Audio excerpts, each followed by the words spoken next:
1000. That's 0344 499 1000. Don't be scared.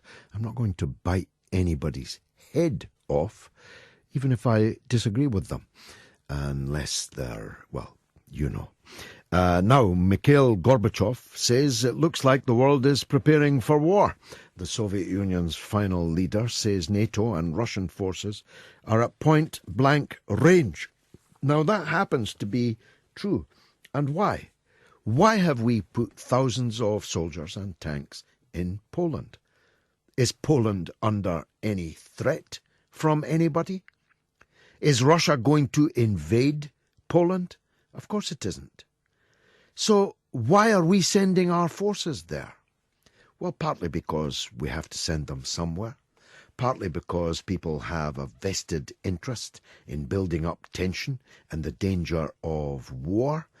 There's a lot of money to be made by a very few in a return to the freezing days of the Cold War.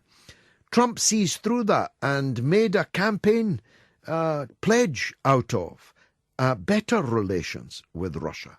But our very own Laura Kuenssberg today couldn't stand the amity that was abroad in the press conference, couldn't stand to hear Trump talking about his wish to have a great relationship with Russia and China. She couldn't stand it. So, true to form, like the political hit woman that she is, here's what she said. Laura Kuenssberg, BBC News.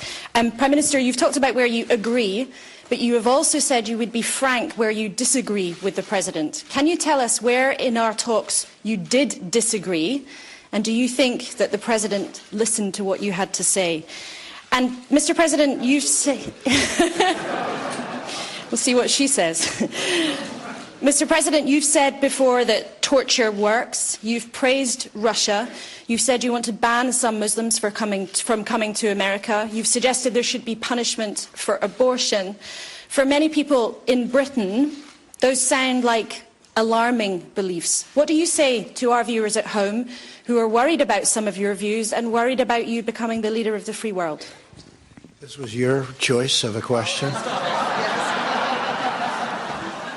There goes that relationship.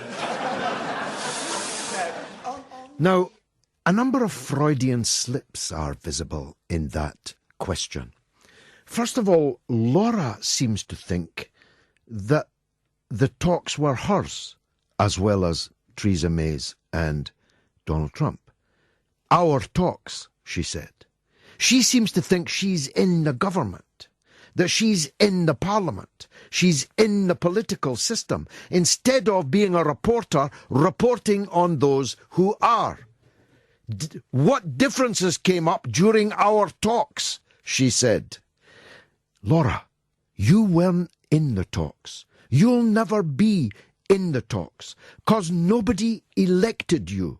Nobody actually cares about your political views. Secondly, the arrogant, absolutely arrogant statement that people in Britain are alarmed about the list of issues that she adumbrated. Well, I am not alarmed. I am myself personally against abortion. I am myself personally against the military build-up being conducted by NATO. I am myself in agreement with Trump's attitude to reindustrialization and the protection of key industries. I am myself in agreement with the welcome that he gave to a Brexit Britain. Laura Kuenssberg doesn't speak for me.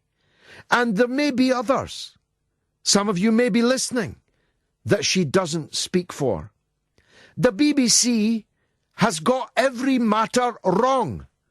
The BBC supported the invasion and occupation of Iraq. They were wrong. They said that Iraq had weapons of mass destruction. They were wrong. They said that the invasion and destruction of Libya would work out well. They were wrong. They said that we needed to get involved in the conflict in Syria. They were wrong. They said there would never be a Brexit. They were wrong. They said there would never be a Trump presidency. They were wrong. How many wrongs does it take for some humility to creep into the veins of those very well paid by us on pain of imprisonment working in the BBC? Ask whatever question you want. Don't assume you're speaking for the British people. And don't assume that they're our talks, Laura. They were nothing to do with you. You're just a here today, gone tomorrow wee hack. A wee hack, moreover, who's paid by the public. And the public have a right to expect a little more circumspection from you. Do you feel me?